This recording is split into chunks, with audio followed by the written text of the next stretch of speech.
Margalo arrives extremely early tonight and is completely absorbed by the arrival of a piece of cloth.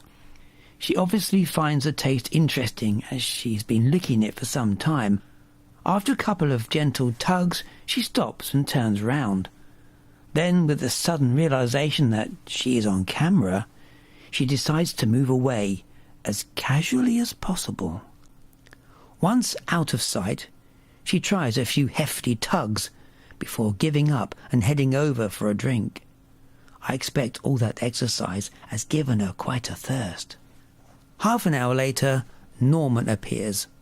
But as he reaches the water dish, he spots a scary piece of cloth out of the corner of his eye and runs for cover. Big Daddy is next on the scene. He's still sleeping in the box behind the shed and can afford to stay in bed a bit longer. After eating for a good 5 minutes, he too decides to investigate the cloth.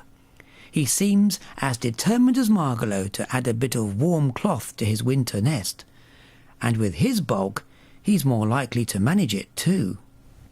In the end, it seems more effort than it's worth, and after a few moments' contemplation, he heads off into the night. An hour later, Frumpy arrives. Her approach to the problem of the day is to try and tear off a smaller piece with a quick impression of a Jack Russell. And when that doesn't work, she decides to try a bit further down instead. You have to give her 10 out of 10 for perseverance. But even after a couple of hefty tugs and some serious chewing, the cloth refuses to yield, and Frumpy storms away.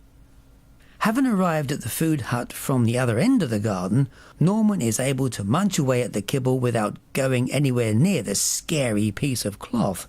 By now it will be smelling strongly of 3 other hedgehogs, which no doubt makes it twice as scary as before, and Norman is quite determined to avoid it at all costs.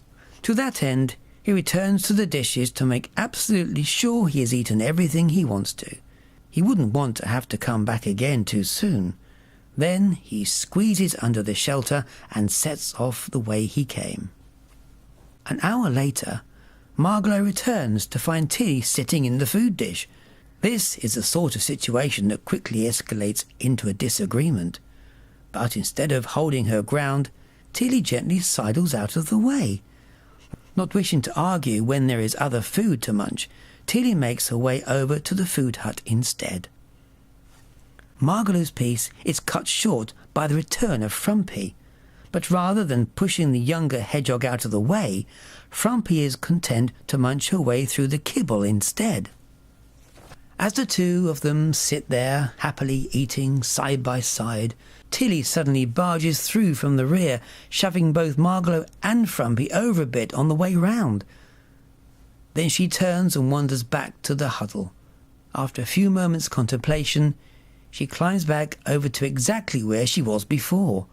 Not wishing to be outdone by her juniors, Frumpy skillfully copies the manoeuvre before squeezing out the other side and heading off triumphantly into the night. Really, Frumpy,